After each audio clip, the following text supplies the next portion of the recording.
जनवरी 1959। दोस्तों, 9 professional hikers एक बेहद एडवेंचरस और डेंजरस ट्रिप पर जाने के लिए बिल्कुल तैयार थे और बहुत एक्साइटेड भी थे। जब यहाँ इन्वेस्टिगेशन टीम पहुँची तो उन्हें डेड बॉडीज़ उन हाइकर्स की मिली। टेंट पूरी तरह से तबाह हो चुका था। ऐसा लग रहा था कि टेंट के अंदर हाइकर्स डर के मारे टेंट फाड़ कर भागे हो। इन्वेस्टिगेशन टीम को बॉडीज़ के साथ साथ हाइकर्स के कैमरे और उनमें कुछ बेहद अजीब पिक्चर्स और ज़मीन में फुटप्रिंट्स भी मिले। लेकिन through out full investigation, evidence, photograph और रजिस्टर में हुए डेली एंट्रीज़ के बावजूद भी ये अभी तक की एक ऐसी बड़ी मिस्ट्री है जो आज तक अनसॉल्व्ड है। दोस्तों, हम बात कर रहे हैं द डेटलॉफ पास इंसिडेंट के बारे में। 23 1959 को 10 प्रोफेशनल हाइकर्स ने प्लान बनाया और सुबह के वक्त साइबेरिया के यूरल माउंटेन रेंज की तरफ रवाना हुए। और इस ग्रुप में 2 लड़कियां और 8 लड़के थे और इनके ग्रुप लीडर का नाम था आइगोर डेटलॉफ। दोस्तों, इन्होंने अपने साथ एक रजिस्टर रखा हुआ था और वो पल पल की खबरें और चीज़ें वो इसमें लिख रहे थे। अपने शुरुआती सफ़र के दौरान इन्होंने अपने इसी रजिस्टर में लिखा कि मैं ये सोच रहा हूँ कि आगे सफ़र में हमारे लिए कौन कौन सी नई चीज़ें हमारा इंतज़ार कर रही है। और आगे कुछ दिनों तक इन्होंने ट्रेन, बस और ट्रक और घोड़ों पे सफ़र करके यहाँ तक पहुँचे। 16 दिन की ये जर्नी बेहद चैलेंजिंग होने वाली थी।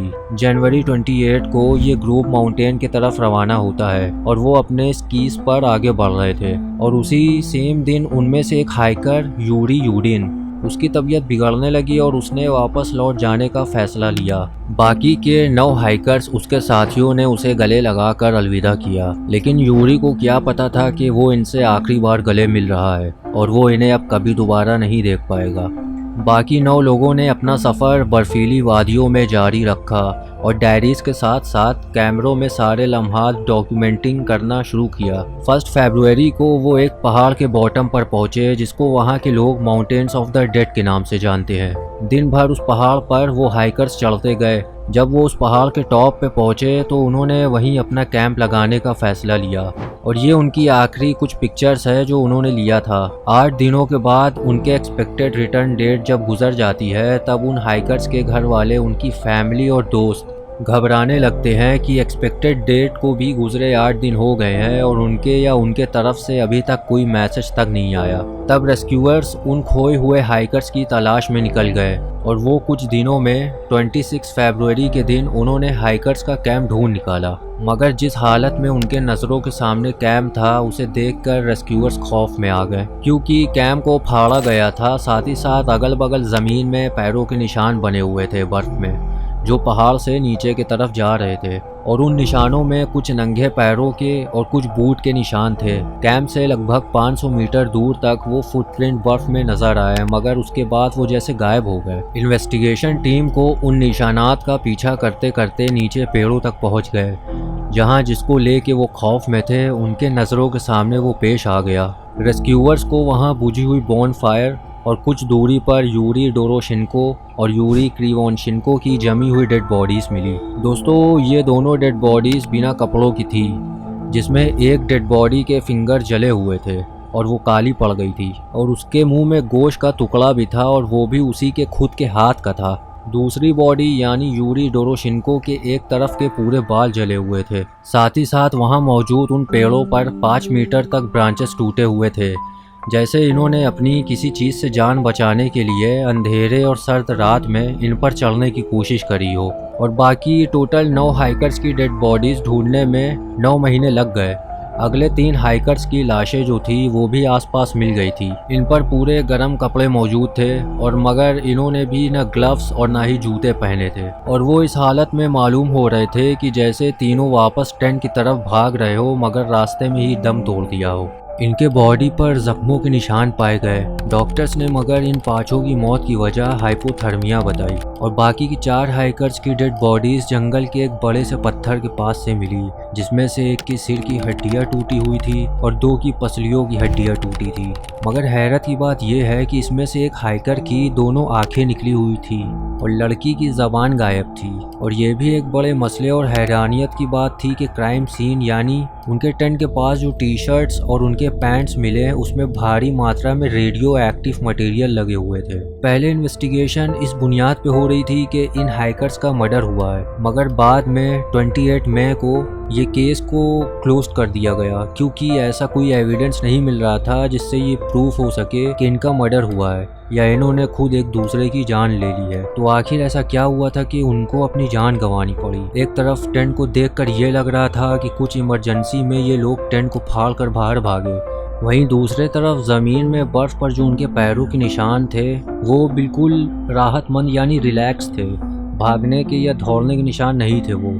ऑफिशियल रिपोर्ट के मुताबिक 6 हाइकर्स की मौत ड्यू टू हाइपोथर्मिया की वजह से हुई थी, मगर इनकी कंडीशन देखकर ये सच मानना ये बड़ा मुश्किल था। हाइकर्स के फैमिली मेंबर्स और आम सिटीजन्स ने सोवियत यूनियन के अगेंस्ट आवाज़ उठाना शुरू कर दी क्योंकि हाइकर्स के कपड़ों में रेडियो एक्टिव मटेरियल पाए गए थे और उन्हें ये लगता था कि सोवियत यूनियन ने कोई न्यूक्लियर टेस्टिंग करी है उस जगह जिसके रेडिएशन से उन हाइकर्स की मौत हुई। और गवर्नमेंट इस चीज़ को छुपाने के लिए हाइपोथर्मिया का बहाना बता रही है। प्लस उस टाइम अमेरिका और सोवियत यूनियन की कोल्ड वॉर भी चल रही थी। दोस्तों ये आखिरी तस्वीर उन हाइकर्स के कैमरे से ली गई थी।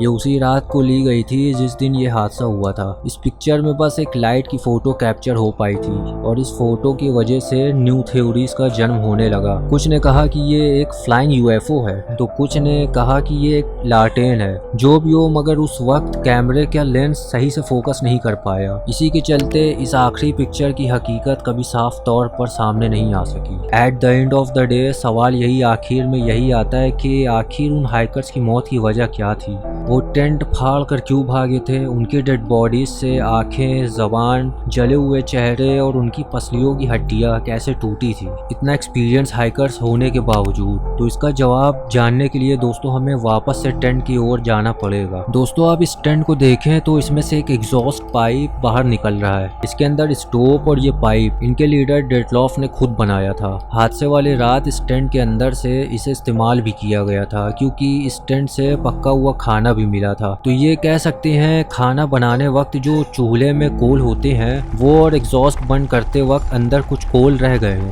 और इसके वजह से वो सुलगते कोल दोबारा से भड़कती आग में बदल गए हों। और जब टेंट मिला था तो उसमें एग्जॉस्ट पाइप नहीं लगा हुआ था। जब आग लगी होगी तो अंदर का धुआं टेंट के अंदर ही जमा हो रहा होगा जिससे अंदर मौजूद हाइकर्स को सांस लेना मुश्किल हुआ होगा, जिससे वो बर्दाश्त ना कर पाए और टेंट फाड़ कर बाहर भागे हो। और यही एक रीजन समझ में आ रही है इस हादसे की शुरुआत की, क्योंकि इस थ्योरी को प्रूव करने के लिए एविडेंस भी मौजूद हैं। हाइकर्स के कपड़ों पर जलने के निशान और कुछ के मुंह से खून भी निकले हुए थे। ऐसा तब होता है जब भारी मात्रा में अनफिल्टर्ड धुएं इनहेल किए जाए। खैर बाहर निकलने के बाद ये आराम से चल के शेल्टर ढूंढने लगे और वो नीचे पेड़ों के पास चले गए शेल्टर के लिए और वहाँ बॉनफायर जलाए। और 4 हाइकर्स जिन्होंने मोटे कपड़े पहने हुए थे वो पास ही में लकड़ियाँ ढूंढने के लिए थोड़ा डीप चले गए और वहाँ चट्टान पर एक छोटा सा एविलांच ट्रिगर हुआ जिससे वो नीचे पत्थरों में जा गिरे और इसी की वजह से उनको वो चोटें पहुंची। सिर की हड्डियां, रीढ़ की हड्डियां उनकी टूट गई। बाकी के 3 हाइकर्स वहीं टेंट की तरफ जाते वक्त एग्जॉस्ट होकर वहीं फ्रीज हो गए और वो दोनों हाइकर्स भी जो बॉनफायर के पास थे बुझी हुई आग की वजह से फ्रीज होकर वहीं उन्होंने भी दम तोड़ दिया। और बची बात रेडियो एक्टिव पार्टिकल्स की तो ग्रुप का एक मेंबर अलेक्जेंडर कोलेवेस्तोव पहले एक न्यूक्लियर फैसिलिटी में जॉब करता था और यूरी किरीवोंशिन्को एक secret Soviet union nuclear production plant में काम करता था। इन्हीं दोनों के कपड़ों से बस रेडियो एक्टिव पार्टिकल्स मिले और वो हाइकर्स जिनके बॉडी पार्ट्स गायब थे हो सकता है जब वो मारे गए हो तब उन पर किसी जंगली जानवर ने हमला किया हो। इस हादसे को हुए 65 ईयर्स हो चुके हैं। इस केस से लेके काफ़ी ढेर सारे सवाल हैं जो शायद कभी सॉल्व नहीं हो पाएंगे।